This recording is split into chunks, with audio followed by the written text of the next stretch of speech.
నమస్కారం city news తెలుగుకి స్వాగతం. ముందుగా ముఖ్యాంశాలు.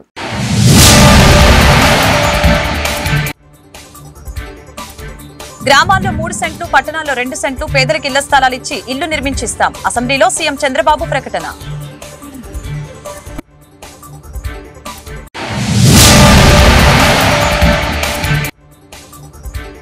ఐదేళ్ల పాటు రాష్ట్రంలో ఆర్థిక విధ్వంసం సృష్టించారు. రాష్ట్రాన్ని తిరిగి గాడిలో పెట్టేందుకు ఇబ్బందులు పడుతున్నాం. ఆర్థిక మంత్రి పయ్యావుల కేశవ్ వెల్లడి.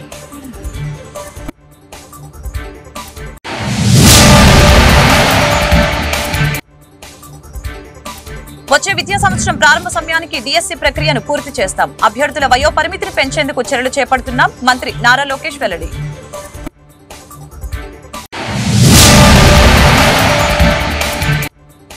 మంత్రి సత్యకుమార్ వ్యాఖ్యలకి నిరసనగా శాసన మండలిలో వైసీపీ ఎమ్మెల్సీల వాకౌట్. మేనిఫెస్టోతో కూటమి ప్రభుత్వం ప్రజల్ని మోసం చేస్తుందని విమర్శ.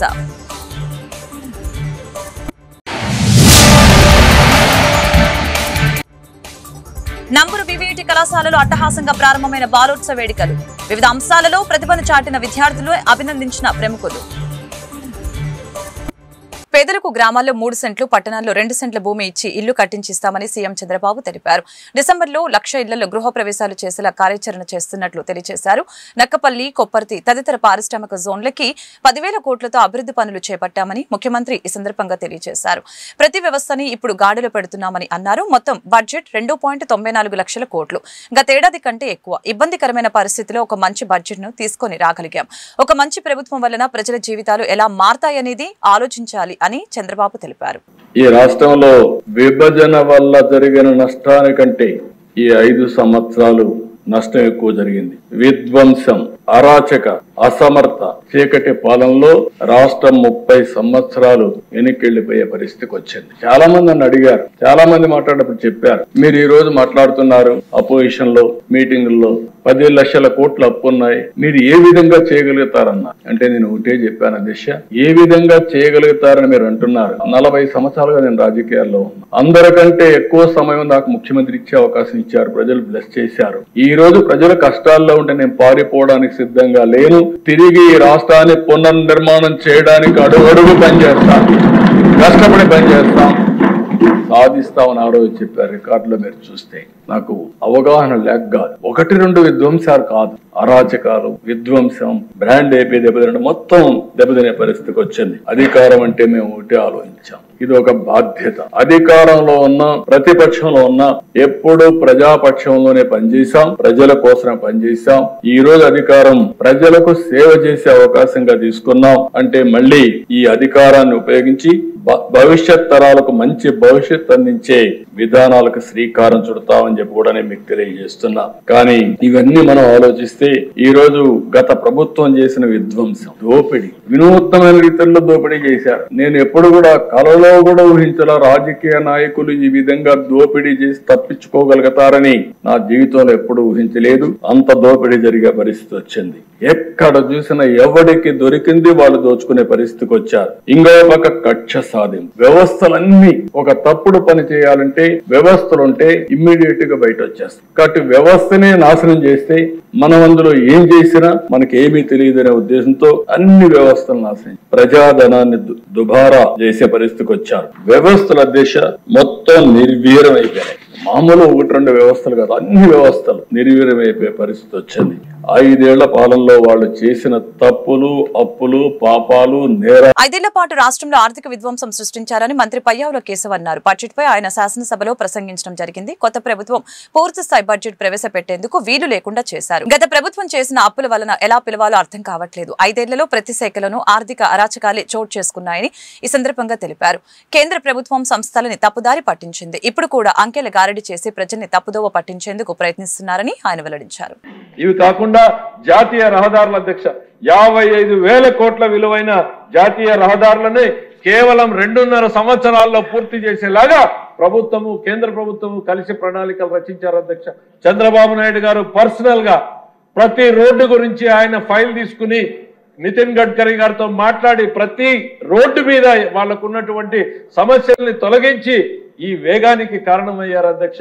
తప్పకుండా దీంతో పాటు మరో 70,000 కోట్ల రూపాయలకు సంబంధించినటువంటి రైల్వే ప్రాజెక్టులని అనుమతి తీసుకురావడం జరిగింది అధ్యక్ష. ఇవన్నీ కూడా ఒకవైపు అస్తవ్యస్తమైనటువంటి రాష్ట్రాన్ని సరిదిద్దుతూ అవగాహన చేసుకుంటూ మరోవైపు ఢిల్లీలో తమ ప్రయత్నాల్ని కొనసాగిస్తున్నటువంటి చంద్రబాబు నాయుడు గారిని ఖచ్చితంగా మనం అందరం కూడా అభినందించాల్సినటువంటి అవసరం ఉంది అనేటువంటిది సందర్భంగా తెలియజేస్తున్నారు అధ్యక్ష. ఒక్క నిమిషం నిద్రపోకుండా, ఒక నిమిషం వెనకున్నటువంటి వాళ్ళని నిద్రపోనీయకుండా పరుగులు పెట్టిస్తూ, యంత్రాంగాన్ని పరుగులు పెట్టిస్తూ ఈ లక్ష్యాన్ని, ప్రజలు మన మీద ఉంచినటువంటి నమ్మకాన్ని మనం వమ్ము కానియకూడదు. ఎన్నో కష్టాలు ఉన్నాయని భయపడుతూ కూర్చుంటే ఆ సమస్య మనల్ని మింగేస్తుంది. ఆ సమస్యకి ఎదురొడ్డి సమస్యని పరిష్కరించాలి అని మమ్మల్ని అందరినీ ధైర్యాన్ని నింపుతూ, స్ఫూర్తిని నింపుతూ ఈ రాష్ట్రాన్ని ప్రగతి వైపు నడిపిస్తూ ఉన్నారు అధ్యక్ష. వచ్చే విద్యా సంవత్సరం ప్రారంభం సమయానికి డిఎస్సి ప్రక్రియ పూర్తి చేస్తామని మంత్రి నారా లోకేష్ తెలిపారు. న్యాయపరంగా చిక్కులు లేకుండా చూసేందుకు ప్రయత్నిస్తున్నట్టు ఈ సందర్భంగా తెలియజేశారు. గత 5 ఏళ్లలో ఉద్యోగ నియామకాలు 0 అని విమర్శించారు. డిఎస్సి ద్వారా ఒక్క పోస్టు భర్తీ చేయలేదని మండిపడ్డారు. టీడీపీ హయాంలో మొత్తంగా 15 సార్లు డిఎస్సి నిర్వహించామని వెల్లడించారు. ఇందుకు సంబంధించి అభ్యర్థులకి వయోపరిమితి పెంచేలా చర్యలు చేపడుతున్నట్లు తెలిపారు. మనకున్న 175 నియోజకవర్గాల్లో 169 గవర్నమెంట్ డిగ్రీ కళాశాలలు ఉన్నాయి అధ్యక్ష. 49 నియోజకవర్గాలు ఒక్క డిగ్రీ కళాశాల కూడా లేదు అధ్యక్ష. 91 నియోజకవర్గాలు కనీసం ఒకటి ఉంది అధ్యక్ష. 27 నియోజకవర్గాల్లో 2 ఉన్నాయి అధ్యక్ష. 8 నియోజకవర్గాల్లో 3 గవర్నమెంట్ డిగ్రీ కళాశాలలు ఉన్నాయి అధ్యక్ష. జనరల్ ప్రాక్టీస్ ఏంటంటే 20 కిలోమీటర్లు, 20 నుంచి 30 కిలోమీటర్లు కనీసం డిస్టెన్స్ ఉండాలి ఒక డిగ్రీ కళాశాల నుంచి ఒక డిగ్రీ కళాశాల నామ్ గా పెట్టుకుని మనం వెళ్తున్నాం అధ్యక్ష. ప్రధానంగా పెద్దలు అన్నట్టు భీమిలికి వచ్చే గల 2 డిగ్రీ కళాశాలలు ఉన్నాయి అధ్యక్ష. దాంట్లో మన భీమిలిపట్నం డిగ్రీ కళాశాలలో అడ్మిషన్ రేట్ 73% ఉంది. నగరపు వలసలో వచ్చేసి కేవలం 36% ఉంది అధ్యక్ష.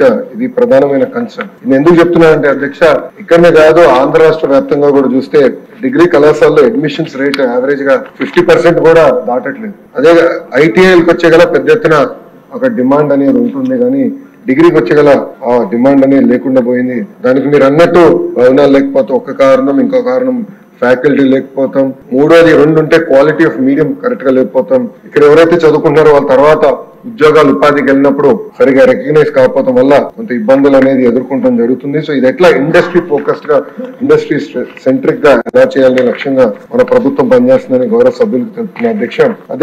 గవర్నమెంట్ జూనియర్ కళాశాలకు వచ్చే గల మధురవాడలో ఆల్రెడీ ఒక కళ ఉంది అధ్యక్ష. కళాశాల ఫస్ట్ ఇయర్ 128 మంది విద్యార్థులు ఉన్నారు. సెకండ్ ఇయర్ 84, 2 కలిపితే 212 మంది విద్యార్థులు ఉన్నారు అధ్యక్ష. ఇంకోటి వచ్చేది పద్మనాభం దగ్గర హై స్కూల్ ప్లస్ అధ్యక్ష, స్ట్రెంత్ 34 ఉంది అధ్యక్ష. దాన్ని కూడా నేను ఎక్స్ప్లెయిన్ చేస్తాను. దగ్గర వలసకొచ్చి గల స్ట్రెంత్ అక్కడ లేకపోయినా, జూనియర్ కళాశాల అక్కడ లేకపోయినా భీమిలిపట్నం దగ్గర ఉంది కనుక అది 5 కిలోమీటర్ల దూరం కనుక అక్కడ 709 మంది విద్యార్థులు ఉన్నారు. General first year 167, general second year 139, vocational first year 208, vocational second year 175 మంది ఉన్నారు అధ్యక్ష. సో దగ్గర వలస దగ్గర నుంచి చూస్తే 450 మంది విద్యార్థులు అక్కడికి వెళ్తున్నారు అధ్యక్ష. సో ఇది ఎందుకు చెప్తున్నానంటే ప్రధానంగా గత ప్రభుత్వం తన మేనిఫెస్టోతో కూటమి ప్రభుత్వం రాష్ట్ర ప్రజల్ని పదే మోసం చేస్తుందని వైఎస్ఆర్సీపీ ఎమ్మెల్సీ వరదు కళ్యాణి మండిపడ్డారు. మెడికల్ కాలేజీ నిర్మాణాలపై గురువారం మండలిలో చర్చ జరిగింది. చర్చలో ఆరోగ్య శాఖ మంత్రి సత్యకుమార్ ఊగిపోతూ మాట్లాడారు. మంత్రి సత్యకుమార్ వ్యాఖ్యలకి నిరసనగా వైఎస్ఆర్సీపీ ఎమ్మెల్సీలు మండలి నుంచి వాకౌట్ చేశారు. అనంతరం ఏర్పాటు చేసిన మీడియా సమావేశంలో వైఎస్ఆర్సీపీ ఎమ్మెల్సీలు మీడియాతో మాట్లాడారు. ఈ 10 నెలల కాలంలో కుటుంబానికి ఇచ్చింది 1 సిలిండరే, 3 సిలిండర్లు ఇస్తామని చెప్పిన మీరు 1 సిలిండరే ఎందుకు ఇచ్చారని ప్రశ్నిస్తున్న మంత్రి సత్యకుమార్ నుంచి ఎలాంటి స్పష్టత రాలేదని తెలిపారు. 1 సిలిండరే వీళ్ళు ఇస్తున్నారు అనేది స్పష్టంగా అర్థమైంది. అంటే వీళ్ళు మేనిఫెస్టోలో చెప్పిన విషయం మోసమని మనం భావించాలి. అలాగే తీసుకుంటే వీళ్ళు మనం ఒక జీవో రిలీజ్ చేశారు. అందులో క్లియర్గా బ్లాక్ పీరియడ్ అని 4 months ఒక బ్లాక్ పీరియడ్ పెట్టారు. ఏప్రిల్ నుంచి జూలైకి 1, ఆగస్ట్ నుంచి నవంబర్ వరకు 1, డిసెంబర్ నుంచి మార్చి వరకు 1. అలాగైనా తీసుకున్న అక్టోబర్ 31 వీళ్ళు నుంచి అని చెప్పారు కాబట్టి 2 సిలిండర్స్ ఇవ్వాలి. అంటే ఈ 10 నెలల్లో ఈ 1 సిలిండర్తోనే కుటుంబం బ్రతకాలా అని మేము అడుగుతూ ఉన్నాము. అసలు ఎందుకు ప్రజల్ని ఇలా మోసం చేస్తున్నారో అర్థం కాని పరిస్థితి. ఈరోజు తీసుకుంటే మేము పదే మంత్రి గారిని అడిగాము, ఇన్ని 3 సిలిండర్స్ ఇస్తామని చెప్పి 1 సిలిండరే ఇవ్వడం ఏంటి అనేసి. దానికైతే స్పష్టమైన సమాధానం చెప్పలేదు. అది అంతేకాకుండా వీళ్ళు డబ్బులు గ్యాస్ ఏజెన్సీలకు వేస్తూ ఉన్నారు. కానీ ఉచితము అంటే లబ్ధిదారుడికైనా వెయ్యాలి లేదా ప్రభుత్వమేనా ఉచితంగా లబ్ధిదారుడికి ఇవ్వాలి, లేదా లబ్ధిదారుడి అకౌంట్ లోనే ఇవ్వాలి. ఈ రెండు పనులు ఏదో ఒకటి చేస్తే దాన్ని ఉచితం అంటారు తప్ప, గ్యాస్ ఏజెన్సీలకు ఇస్తున్నారంటే అందులో ఏదో మతలబు ఉంది అనేసి ఆ లబ్ధిదారులందరూ కూడా అనుమాన పడుతూ ఉన్నారు. ఎందుకు తెలుగుదేశం పార్టీ ఎమ్మెల్యేలే దీని మీద ఆ రోజు జ్యోతుల్ నెహ్రూ గారు దీని మీద అనుమానం వ్యక్తం చేశారు, మనందరం చూసాము. లబ్ధిదారుల నుంచి డబ్బులు కట్టించుకోవడం ఏంటి, అలాంటిది ఉచితం అంటే ఉచితం అన్నట్టుగా ఉండాలి. నేను చంద్రబాబు నాయుడు గారితో గట్టిగా నిలదీస్తాను, ఈ విధానం మార్చడానికి నేను అడుగుతానని వాళ్ళ ఎమ్మెల్యేలే చెప్పారంటే ఇది ఈ పథకం ఎంత లోపభూయిష్టంగా ఉందో మనం అర్థం చేసుకోవచ్చు. అలాగే తీసుకుంటే అసలు ఎంత మందికి అంటే 895 కోట్లు ఇస్తున్నారంటే ఈ 1,55,00,000 మందికి వీళ్ళు లేదు అనేది మనకు స్పష్టంగా అర్థమవుతుంది. ఒక్క సిలిండర్ కూడా ఇవ్వట్లేదు, ఒక్క సిలిండర్ ఇచ్చినా కూడా ఆ డబ్బులు సరిపోవు. దీనికి స్పష్టంగా వాళ్ళు చెప్పట్లేదు. ప్రతి పథకం మన దేశ చరిత్రలో తీసుకున్నా మన రాష్ట్ర చరిత్రలో తీసుకున్నా ఏ పథకంకైనా లబ్ధిదారుల సంఖ్య ఎంత అనేది ఒక స్పష్టత ఉంటుంది. ఈ రాష్ట్రంలో తీసుకుంటే శాంక్షన్స్ ఇంతమందికి ఇస్తామని ఒక సంఖ్య చెప్తారు. ఎందుకు వీళ్ళు అన్నా క్యాంటీన్స్ పెట్టారు, ఇందులో ఎంతమంది రోజుకి భోజనం పెడుతున్నామని ఆ సంఖ్య చెప్తారు. కానీ ఈ దీపం 2 పథకానికి ఎందుకు మీరు సంఖ్య చెప్పట్లేదు? దేన్ని దాద్దాం అనుకుంటున్నారు? ఏ విధంగా మీరు ప్రజల్ని మోసం చేద్దాం అనుకుంటున్నారు? స్పష్టం చేయాల్సిన అవసరం ఉంది. కాబట్టి మీరు ప్రవేశపెట్టిన ఈ దీపం 2 పథకం అనేది ఖచ్చితంగా అమలు చేయాలి. నంబూరు వివిఐటి కళాశాలలో జాతీయ స్థాయి బాలోత్సవ వేడుకలు అట్టహాసంగా ప్రారంభమయ్యాయి. ఈ మేరకు అవనిగడ్డ ఎమ్మెల్యే మండలి బుద్ధ ప్రసాద్ ముఖ్య అతిథిగా హాజరై బాలోత్సవ వేడుకల్ని ప్రారంభించడం జరిగింది. ఈ కార్యక్రమంలో చిత్రలేఖనం, కూచిపూడి, భరతనాట్యం, కథల పోటీలు, సాంప్రదాయ నృత్యం, సంగీతం, డాన్స్, వివిధ కళారూపాల్లో పోటీల్ని చిన్నారులు పాల్గొన్నారు. బాలోత్సవ వేడుకలకు విశిష్టత ఎమ్మెల్యే మండలి బుద్ధ ప్రసాద్, వివిఐటి చైర్మన్ వాసిరెడ్డి విద్యాసాగర్ మీడియాకు వెల్లడించడం జరిగింది. బాలోత్సవంలో పాల్గొనడం పట్ల విద్యార్థులు ఎంతగానో సంతోషం వ్యక్తం చేశారు.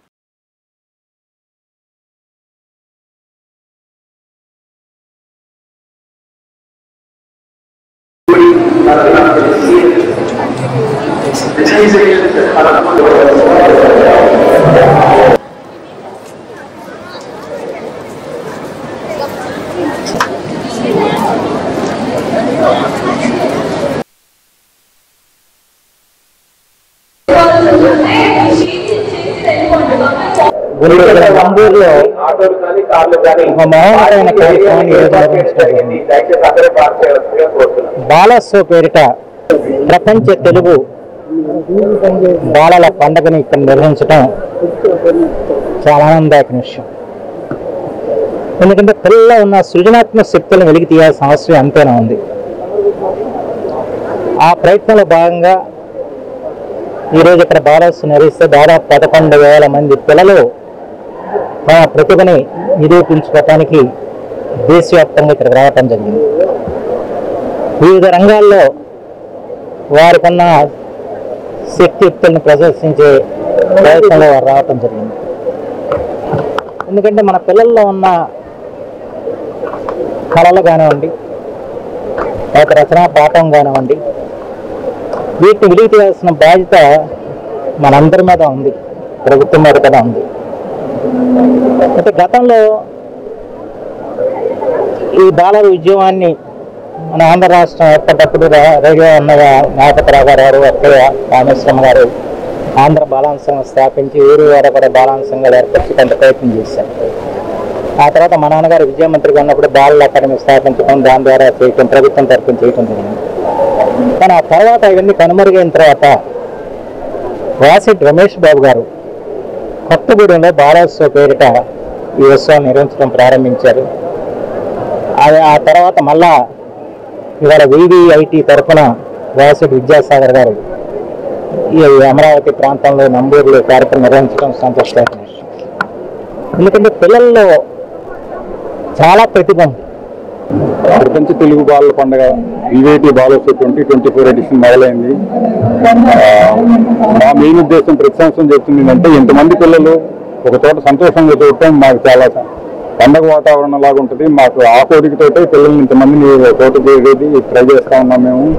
అది ప్రతి సంవత్సరం ఇంకా నెంబర్ మా పిల్లలు పెరుగుతా, టీచర్లు స్కూల్లో పార్టిసిపేషన్ పెరుగుతా రావటం చాలా సంతోషదాయకం. రాత్రి 12 గంటల తర్వాత ఒకసారి రౌండ్స్గా వెళ్తే ఇంకా వేల మంది పిల్లలు ఆడుకుంటా ఉన్నారు. ఆడుకుంటా వాళ్ళందరికీ మేనేజ్ చేస్తా, వాళ్ళకి భోజనం జరుగుతుందా, వాళ్ళ ఆతిథ్యం చూస్తా. కాలేజ్ పిల్లలు ఒకటి అప్పుడే కాలేజీకి వచ్చినట్టు ఫ్రెష్గా ఉన్నారన్నమాట. సో మాకు చిన్నపిల్లలు సంతోషంగా చూడటమే కాకుండా మా కాలేజ్ పిల్లలు కూడా ఇంత మంచిగా ఉండి సంతోషంగా ఉంటామని చూడటం అనేది మా కార్యక్రమం సఫలం అనేసి. నేను 6వ తరగతి శ్రీ వెంకటేశ్వర పాలకుటూరులో చదువుతున్నాను. నేను గుంటూరు నుంచి వచ్చాను. ఇప్పుడు నా పాత్ర అల్లూరి సీతారామరాజు. యశస్విని క్రాస్ వర్డ్ స్కూల్ నుంచి వచ్చాను. భరణి కూచిపూడి కళాశాల నుంచి వచ్చాను. పర్ఫామ్ చేయడానికి వచ్చాను. క్లాసికల్ డాన్స్ సీనియర్స్ ఇష్టం. అంటే క్లాసికల్ లో అంటే మొత్తం ఇంకా ఐటమ్స్ అన్ని ఉంటాయి కదా. కూచిపూడి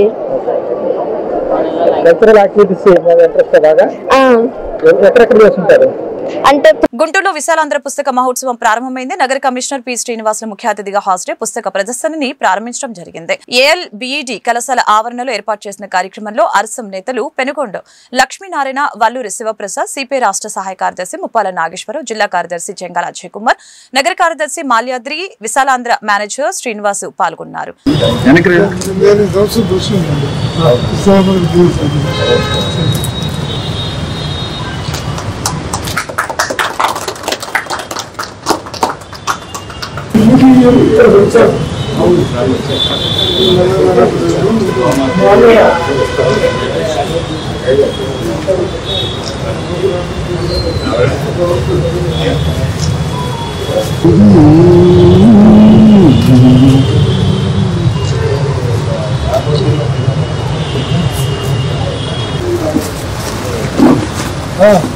అన్ని రకాలు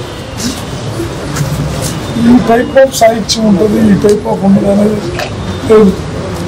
all type all languages.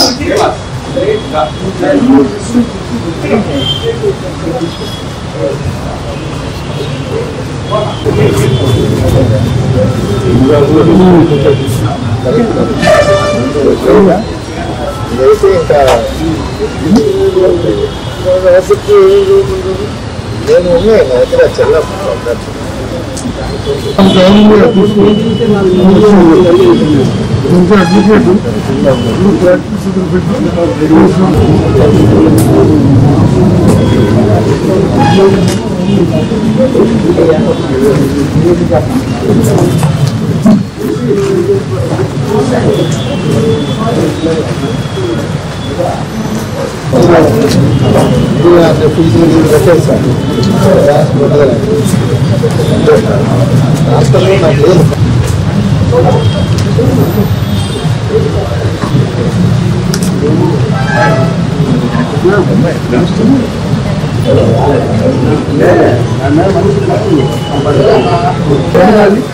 Ramp కెళ్ళే దానికి కూడా పెట్టేసాం, క్లోజ్ చేసేసాం. నమస్తే సార్, నేను రైట్ ఇప్పుడు అడ్వర్టైజ్ ఉంది సార్. కళ్యాణ్ కళ్యాణ్ మేడం ఇది ఫస్ట్ తొందర విశ్రాత్ గారు.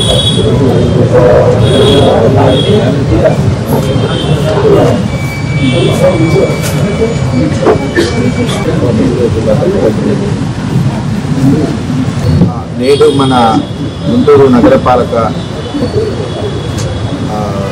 సంస్థ పరిధిలో మరి విశాలాంధ్ర విజ్ఞాన సమితి వారు ప్రతి సంవత్సరం చెప్పినట్లు ఈ సంవత్సరం కూడా పుస్తక ఎగ్జిబిషన్ స్టార్ట్ చేశారు. ఈరోజు ఇది 24వ సంవత్సరం వరకు. సో ముఖ్యంగా ఇక్కడ 40 మంది పబ్లిషర్స్ పబ్లిష్ చేసినటువంటి అనేక రకాల పుస్తకాలు ఇక్కడ లభ్యంగా ఉంటాయి. ఈ పుస్తకాలన్నీ కూడా అంటే మానవ జీవితంలో అనేక రకాల కోణాలు ఉంటాయి. ఆ కోణాలన్నిటికీ అనుగుణంగా ఇక్కడ పుస్తకాలు చూసుకోవచ్చు. నేను చూశాను కొన్ని బుక్స్, ఆధ్యాత్మికత, కానీ స్పిరిచువాలిటీ, తర్వాత హెల్త్ ఓరియంటెడ్, పర్సనాలిటీ డెవలప్మెంట్, తర్వాత చిన్నపిల్లలకు కావాల్సినటువంటి కార్టూన్ నెట్వర్క్స్.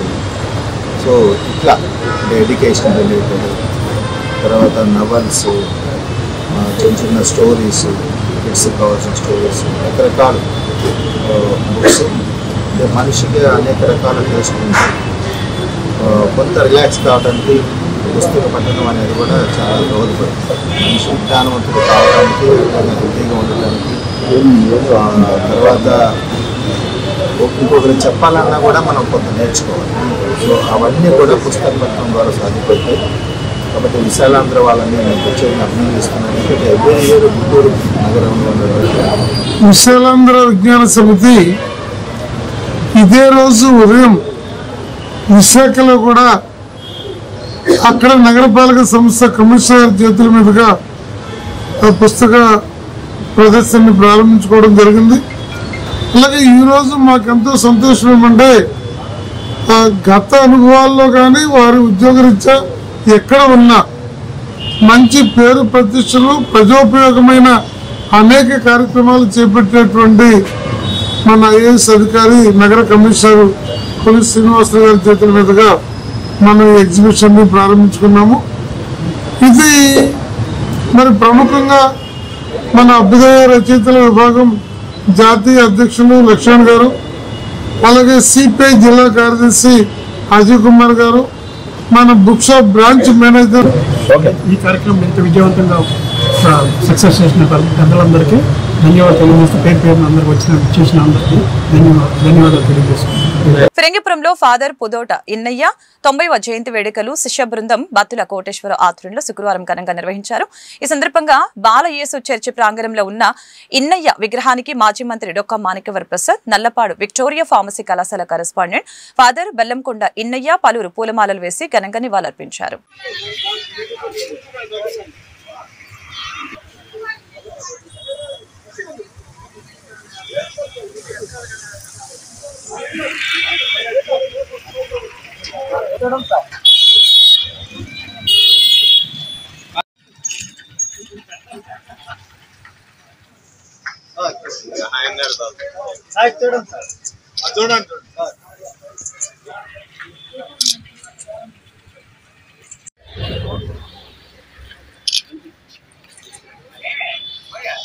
ఒకసారి చూడండి సార్.